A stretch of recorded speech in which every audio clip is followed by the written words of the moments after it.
Hello, fellow Fibre enthusiasts, and welcome to episode number 7 of the Rabe Creations podcast. My name's Nicole, and I'm coming to you from Calgary, Alberta, here in Canada, where I live with my husband Barry, my son Riley, and my beautiful Rottweiler named Grace.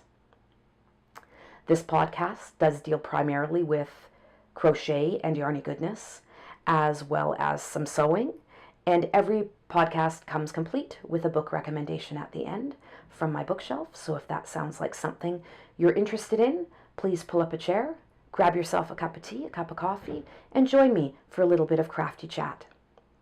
So the past couple of weeks have not been without some stress, I do admit, and thank goodness having a crafty outlet has allowed me, that break from the stressors in life, and I have gotten a lot accomplished. Yay! I'll be sharing those accomplishments with you in both finished objects and works in progress. But before we move there, let's talk about what I'm wearing. So my shawl is the Treasure Island shawl by Siegmund of the Cozy Cottage Crochet podcast.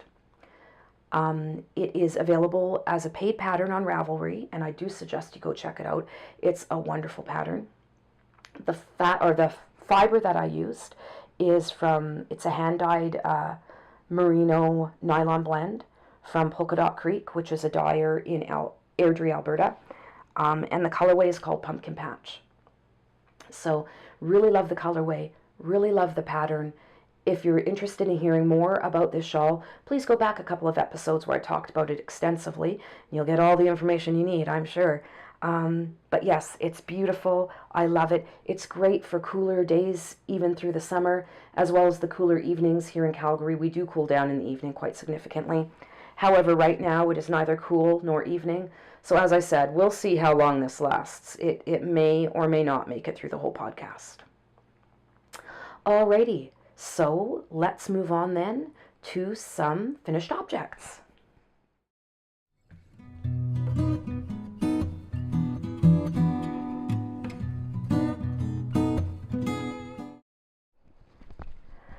Alright, so let's talk about some finished projects. As I said, I've had a bit of a stressful week, so when I'm feeling a lot of stress, I turn to crafts, and turn to crafts heavily I did. My finished objects are all this week sewing objects, and if you follow me on Instagram, chances are you've already seen them, but I want to share them with everybody because I'm really proud of them. So if you've watched this podcast before, you know that I have a tendency to do my late night orders on Etsy. And I have ordered a number of project bags now that I've shown on the podcast.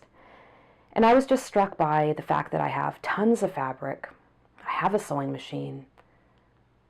I'm going to try and make some project bags. So I did. And I'm super, super, super happy with how they've turned out. So let me show them to you one at a time. There are 3 completed project bags. All of them were completed in this last week. So, yeah, like I said, when I stress, I need that stress relief, and crafting is where it's at right now. So they are all drawstring project bags, loosely following a tutorial on YouTube, actually a couple of tutorials that I've sort of bound together into one. So this is the first of the project bags. As you can see, it has a great Halloween pattern because everything's better when it's Halloween. So it says Black Cat Crossing on it. It has some small black cats and some stars. Some spooky trees, moons, stars, pumpkins, the silhouette of the crow there, which is perfect. Contrasting fabric on this one is the purple bottom, which is almost like a tie-dye effect on that fabric. It does have a contrasting handle as well in a white with black polka dot, and the lining is actually a flannelette in this flowered flannelette, which the purple I think goes quite nicely with the purple of the bottom of the bag. It is fully lined as well as interfaced, so it can actually stand up on its own as a bit of a project basket as well when you're working, and it does have a boxed bottom. So all of the seams have been finished. It is, as I said, a drawstring. The drawstring casing is in a dark brown color, and the drawstrings themselves are black. so it cinches up just like that. I would say it's about a medium to large size, or a small to medium size. I wouldn't go so far as to say large, but definitely will hold a shawl, will hold a small sweater, couple of skeins of yarn will certainly fit in there. So that's one of three. The third one I made, and I know I'm skipping number 2, but there's a reason for that. Let me show you number 3 first. So this one actually just got finished last night. And it is the brightest of the 3 by far. Very summer-esque in its colors. I hope it's not so bright that it's blowing out the camera. So the bottom fabric is this cute blue with the yarn balls on it, which I thought was really nice. Lots of the fabric I find with a yarn theme to it tends to be knitting focused, so it's got the knitting needles on it. And although there's no problem with knitting, you know me and my love for crochet. So it would either have to have crochet needles on it or nothing, or crochet hooks on it or nothing. This one just has the yarn on it, so it's perfect because it can work for either craft. The top is a yellow with a white polka dot, and it is kind of almost mottled in its yellow, so it's not real solid. It's got some variance in the yellow color. The handle and the casing for the drawstring are in this ditzy fabric, and the blue I thought matched very well with the blue of the bottom of the bag. I have lined it in just a plain white cotton. And again, it is fully lined and fully interfaced, so it does have the stability to stand up on its own. If you wanted to, roll it down a little bit, have your yarn in there and use it as a yarn bowl as well while you're on the go. So that's bag number 3. I'm going to backtrack to bag number 2. Now all 3 of the bags are the same size. I'm working with that first pattern. I'll be varying it up a little bit, making some bigger ones and some smaller ones. But here's bag number 2, which I'm actually showing you as the third bag. So this one has a real 70s retro theme, and there's a reason for that. The bottom fabric is primarily brown with some printed flowers, orange, it looks like orange splotchy flowers with some green stems. The contrasting fabric on the on the inside and the handle is this green and beige gingham print, and then the casing is in a dark brown. The fabric that I appreciate the most in this bag is the middle piece. I call it the psychedelic mushrooms bag. This fabric was actually part of the stash that my mother-in-law gifted to me before she died. So it has great sentimental value for me and my husband. As soon as he saw the fabric of this bag, he said, "Oh, those were our curtains." So he recognized the fabric, and it brought him some great memories of his mom and of his childhood. His mom was an incredibly crafty woman. She was always sewing. So yes, this is my ode to Jean. I know she's smiling down on us. Pleased to know that her fabric stash is still being put to great use. And really, who can say no to 70s psychedelic mushrooms on your next project bag? But it is by far my favorite, if only because it has the sentimental value. And again, a drawstring bag. So those are my 3 finished objects for the week. For the 2-week period, I guess. I have been working on crochet, but both of the crochet projects that I am currently working on are fairly large. So while I've made some significant progress on them, I haven't finished either of them yet.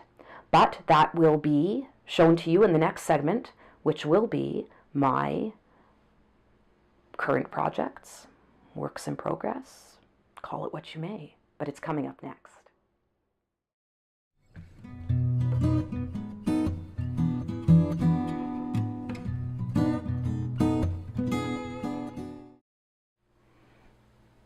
All right, so on to some current projects. I do have to apologize in advance. I am having some technical difficulties today, and I'm having a really hard time getting my camera to focus on me and not on the objects behind me. So I'm trying something else right now. Hopefully it gets a little bit better. If not, I do apologize, and I'm going to have to get some technical support in to help me with the next filming. Not sure what's going on, but I seem to be rather blurry. So this is a second take of this segment, and hopefully it's much clearer than the first. All right, so on to those works in progress, my current projects. So first of all, I will start with the butterfly blanket that I've been working on. I have shared this with you in the past. It is a variation on the butterfly prayer shawl that is available as a free download on Ravelry. Now, the butterfly prayer shawl is a design by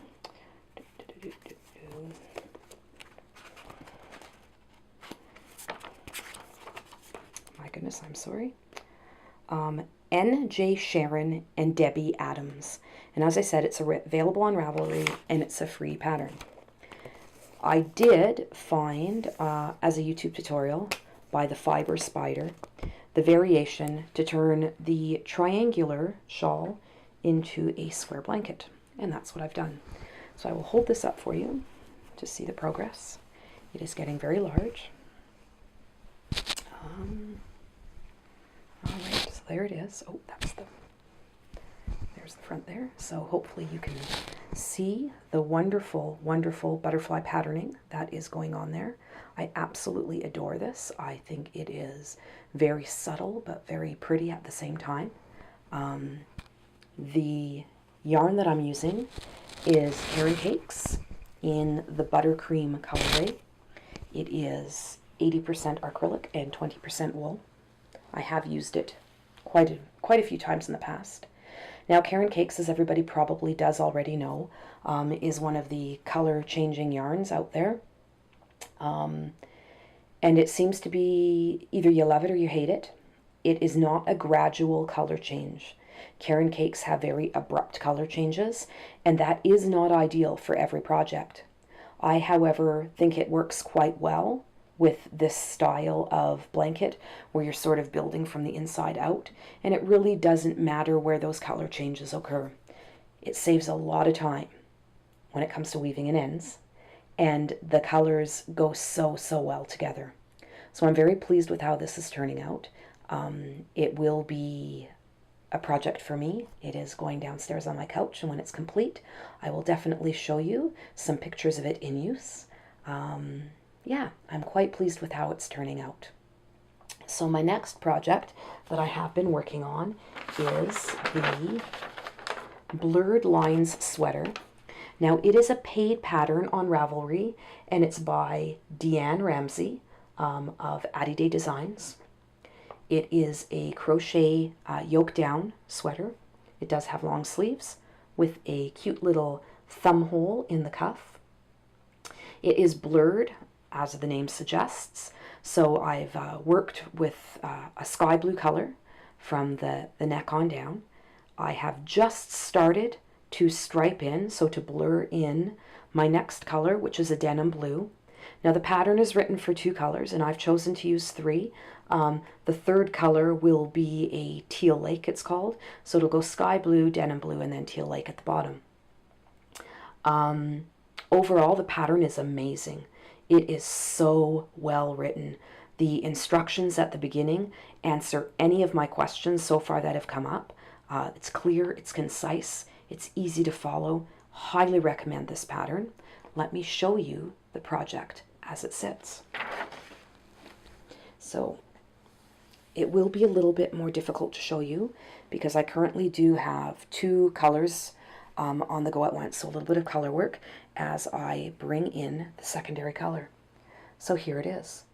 Now, as you can see, it is worked. Oh, my arm in front of my face. It is worked from the neckline down. So it is a yoke down sweater. I have just started to stripe in the denim blue. So there will be a couple of rounds of the 2 different colors, and then it'll go solid into the denim blue. Then a couple of rounds of striped denim blue and teal blue, and then it'll finish off in a solid teal. I am super, super pleased with how this is turning out. The yarn that I'm using is Wool-like by Loops and Thread. It is a fingerling weight, but it is a light fingerling weight. So the sweater is turning out to be a very lightweight sweater. I'm very, very pleased with how this is turning out. So a couple of other projects that I will have on the go here fairly quickly, so we could call them future projects, include a pair of socks, and I will share the pattern with that when I get into my acquisitions for the 2-week period. The other thing that I need to start on is a blanket. When people in my family get married, I like to do up a heirloom quality blanket for them for a wedding gift. Now last summer, my niece got married and I made for Lindsay and Shane the Mandala Madness pattern, and I did it in a blanket in the wool-like yarn, so that's why I've worked with it before extensively, and I love how that pattern turned out. And it definitely had that heirloom feel to it, where it's something that's going to be kept and treasured. So now I am trying to figure out a design for my son and his girlfriend Laura. So my son Justin and his girlfriend Laura, who have announced their wedding date. They will be getting married at the end of September. So I've got about 4 months to create a wonderful blanket for them. So I thought I would turn to you and ask if anyone out there has any suggestions for a really beautiful heirloom-esque blanket that I could make my son and his fiancée for their wedding. I know I can just go and search on Ravelry myself, but I'd love to hear your suggestions as well. I'm not afraid to work in the fingerling weight yarns. In fact, I quite prefer it because I do think it gives that heirloom quality that I'm looking for, as opposed to a bulkier weight, which is more usable but less heirloom, if you know what I mean. Yes, so if you have any suggestions, please do include them down below. I would love to hear what you think would make a great blanket for my son on his wedding. Alrighty, so that brings us to our next segment.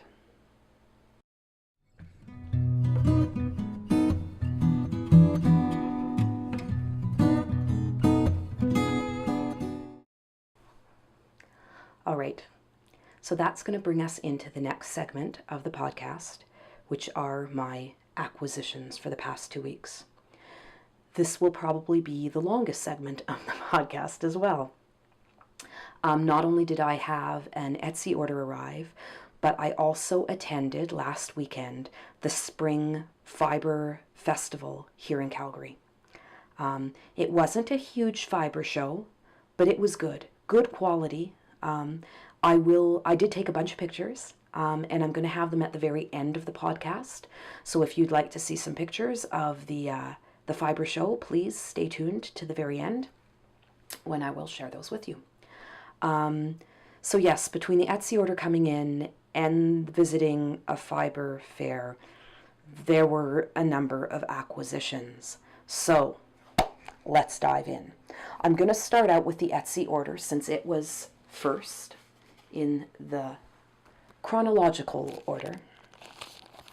So this order was done on Etsy, and it is by a shop called Sewn by Lindsay, another Canadian Etsy shop. And I ordered some progress keepers. I know that the camera is not going to be able to pick up the details of these, so I am going to insert some pictures as well, and I'll insert them right now. So the first one is a little acorn. It's not in a silver color like most progress keepers I've seen. It's more of a rose gold colored, which goes really well with the little tiny acorn at the bottom. And I'm sure you'll be able to see better detail in the pictures that I'm inserting.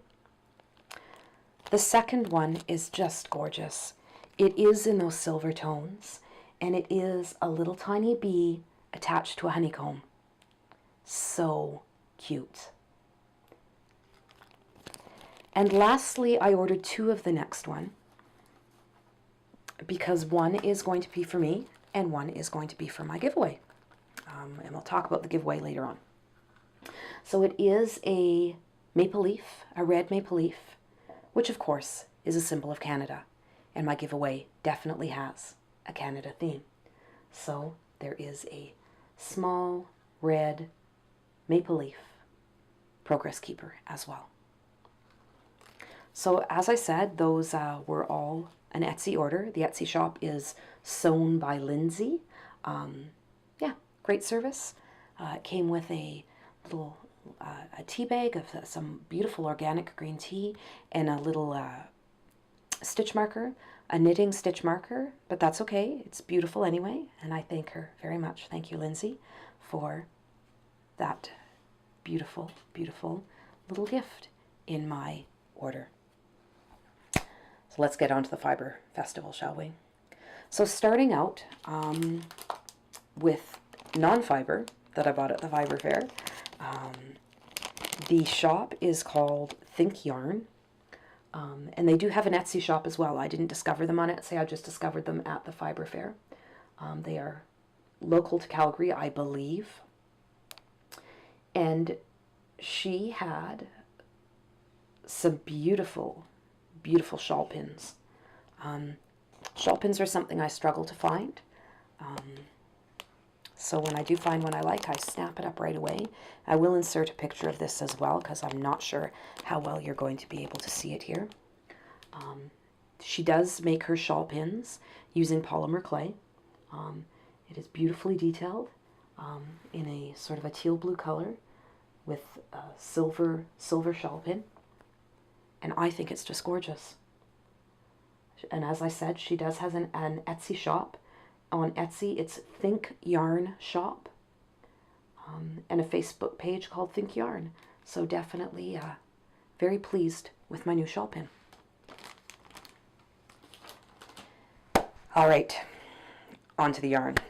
So one of the first purchases I made was from Ancient Arts. Ancient Arts Fibre Crafts. It is run by Caroline Sommerfeld, and they are based here in Calgary. They have a gazillion different bases that they hand dye on. And temptation of temptations, they had clearance yarn. I know, crazy, right? I was so excited. So the clearance yarn, there was nothing wrong with the yarn. It was just last colors, so last skein of colorways that they're no longer doing or bases that they're no longer dyeing on. And I picked up 2. So the first one I will show you from Ancient Arts Fibre Crafts is, or Ancient Arts Yarns, sorry, is this one.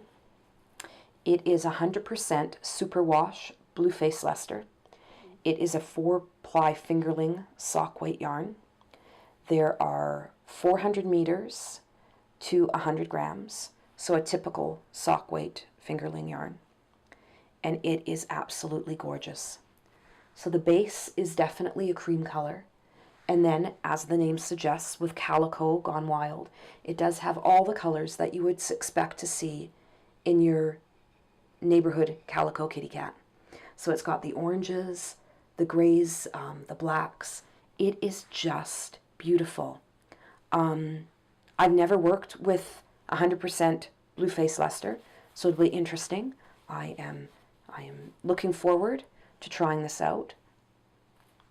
Yeah, beautiful, beautiful color. The other skein that I got from Ancient Arts Yarn is this beauty. Look at the colors in that. Oh, now the colorway name is called Bonfire of the Vanities, and it's reds and oranges with some maroons, almost purples in there. Absolutely stunning. I can't even tell you how soft this yarn is. Well, I can, and I will, because, oh, it's so soft. it is a fingerling sock weight. There are 400 meters to the 100 grams, so same weight as the previous skein that I showed you. However, the yarn base is 75% superwash extra fine merino and 25% silk. And it is stunning. The color is gorgeous. The fiber is gorgeous. The squishiness factor is amazing. This is a fantastic skein of yarn. Ah, how gorgeous. So those were the two skeins I picked up from Ancient Arts. I also stopped at a yarn dyer. They are from northern Alberta, well, more northern than me, and the company is called Red Fox Fibres. I had heard them discussed on another podcast that I watch, Cozy Up with the Stitchin' Sisters. They had mentioned this yarn dyer, so I went specifically looking, and I found her. All of the purchases that were made, she also included a cute little progress keeper that I don't know if you can see that well. Again, I'm going to insert some pictures.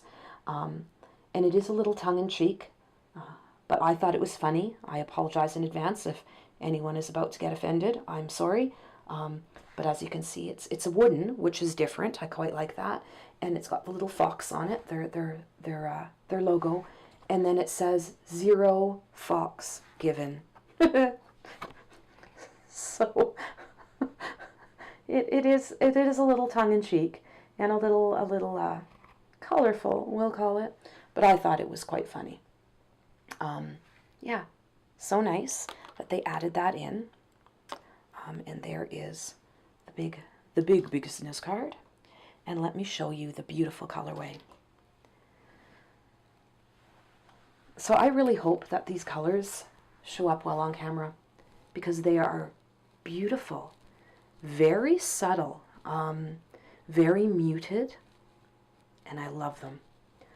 So we've got everything from a really muted greens and blues and mauves, and it does get into some darker reds. Oh, it's just so pretty.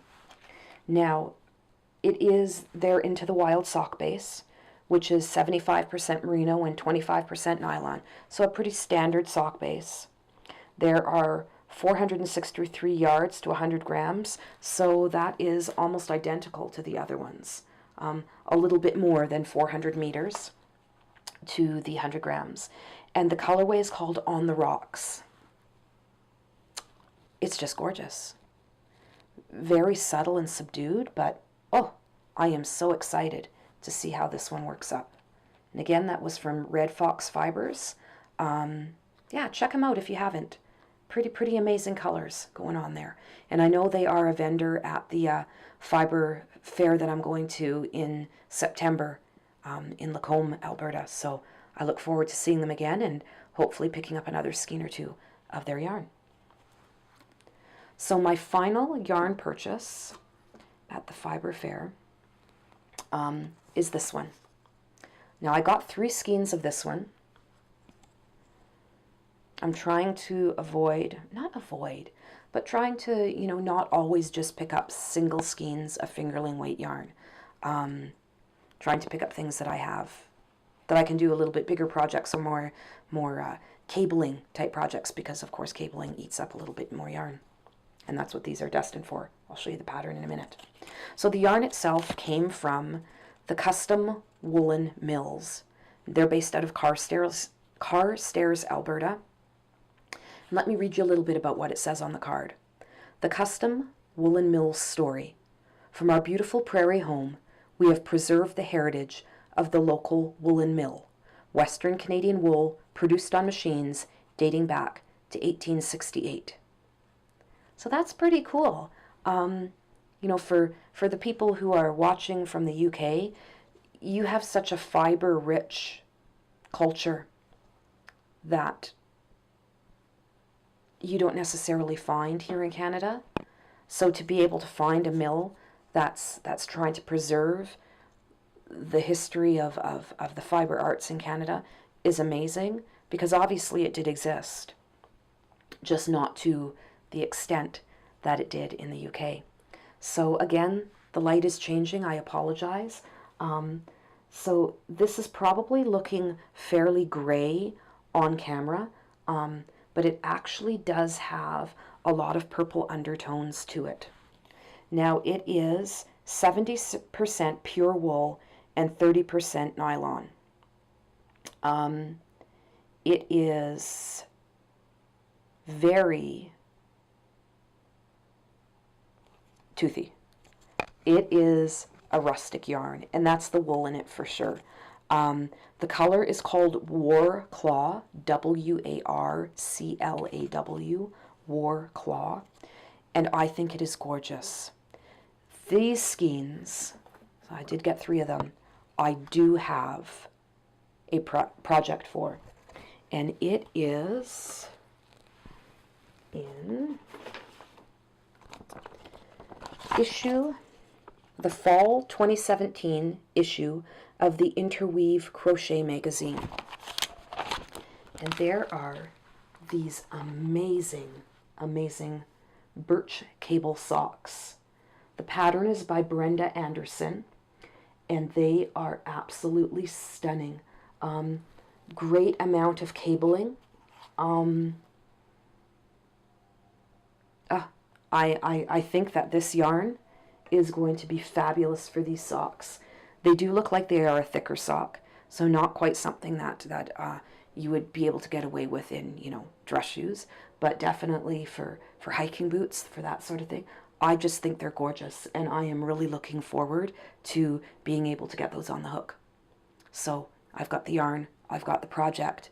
This will be hopefully a work in progress, a current project for next podcast. So that is the Birch Cable Socks by Brenda Anderson. So from an acquisitions standpoint, that is what I have acquired between my Etsy order and my visit to the Fibre Fair. I have chosen not to include all of the fabric that I bought this week.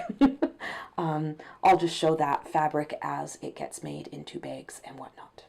All right, so we are quickly moving and walking and wandering on over to my bookshelf. So stay tuned for my book recommendation for this podcast.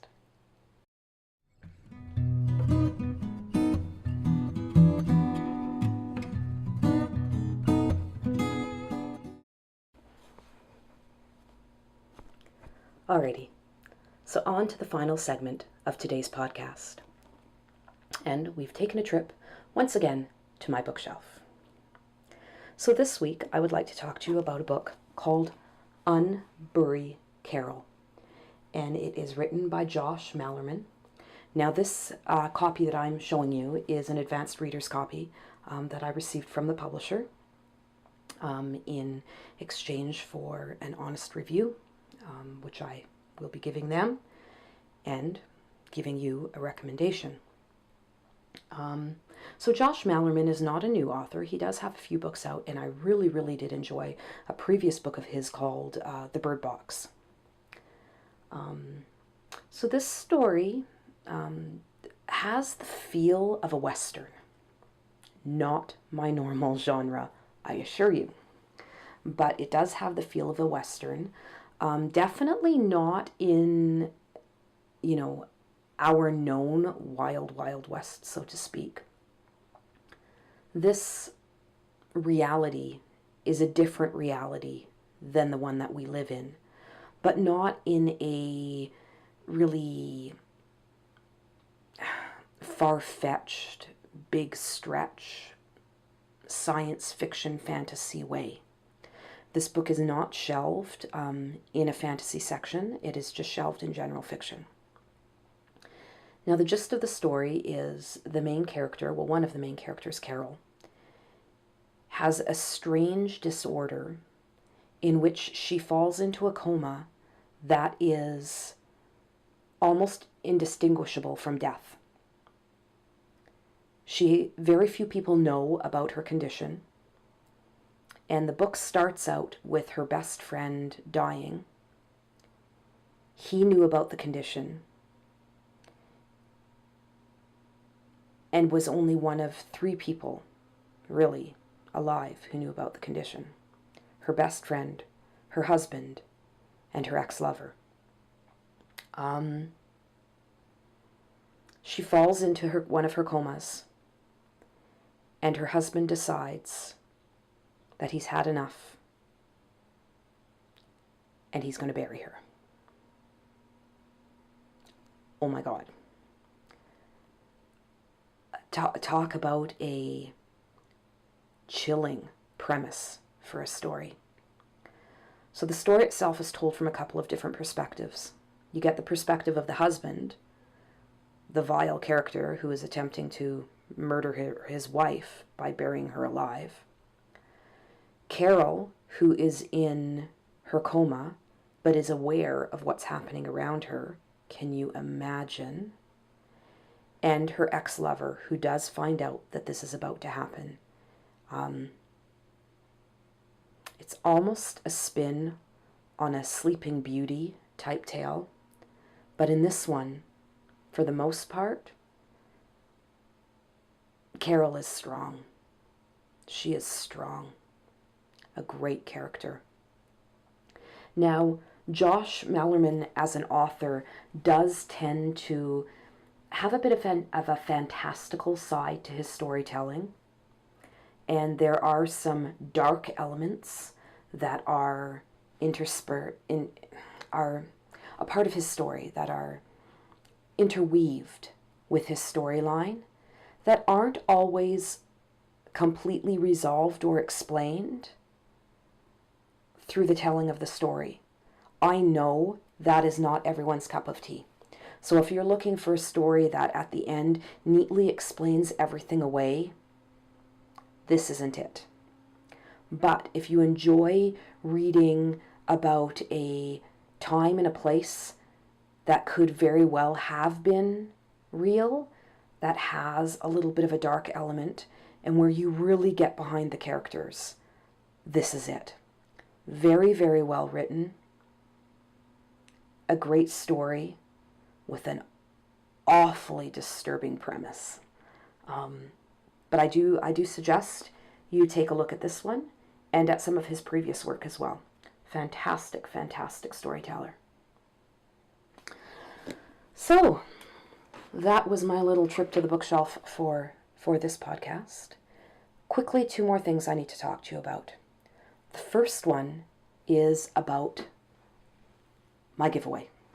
So, as I've been hinting, we are getting very, very close to my 100 subscribers giveaway. At the time of filming, I was at 97 subscribers. I honestly was thinking we were going to hit it for this week, but it looks like it'll probably happen within the next 2 weeks. So potentially on the next podcast, I'll be setting up the scenario by which I will draw for the winner of the 100 viewers giveaway. But let me share with you the prize package for that winner, and maybe that will inspire a couple of people to hit that subscribe button. Because if I do say so myself, this is a great, great giveaway. So it will start out with the Canadian Beavers Playing Hockey bag. This was a purchased project bag from Longview Creations, an Etsy shop. It is a sock-size bag with a zipper closer. It is fully lined with a white fabric inside. And yes, perfect for a sock-sized project. Going with the project bag is going to be one of the Canadian Maple Leaf project or progress keepers that I showed earlier in the podcast, and those are sewn by the shop Sewn by Lindsay, which is an Etsy shop. Also looks like they have a webpage called sewnbylindsay.com. So feel free to check them out, but that will be included in the prize pack. And finally, I am including this skein of yarn. So this is the skein I talked about earlier that I had purchased at the Fibre Festival that happened last weekend here in Calgary. It is the Extra Fine Merino Silk Blend Fingerling Sock Weight yarn in the Bonfire of the Vanities colorway, and it is by Ancient Arts Yarns. So that is going to be the prize package for the lucky viewer once I hit 100 subscribers. So that leads us very well into my last little bit today, by which I say, if you like what you have seen today, if you would like to see more, please give me a thumbs up and hit that subscribe button. I do podcast about once every 2 weeks, and this is the general format, so it's always about crafty goodness with a book recommendation thrown in there for good luck. So, again, if you like it, subscribe, give me that thumbs up. I am also other places on the interwebs. Surprise, surprise. Feel free to follow me on Instagram, where I am Nicole_Rabe Creations. I am on Ravelry as Rabe Creations, and I also have an Etsy shop, which is, surprisingly enough, Rabe Creations. Feel free to check me out there. I plan to be putting in some project bags fairly soon, so if you're interested in those at all, please feel free to visit. Alrighty, that's about it for today. Thank you so much for sticking around and watching my podcast. I will be back in another 2 weeks with much more yarny goodness. All right, again, thank you, and we'll talk to you soon. Bye.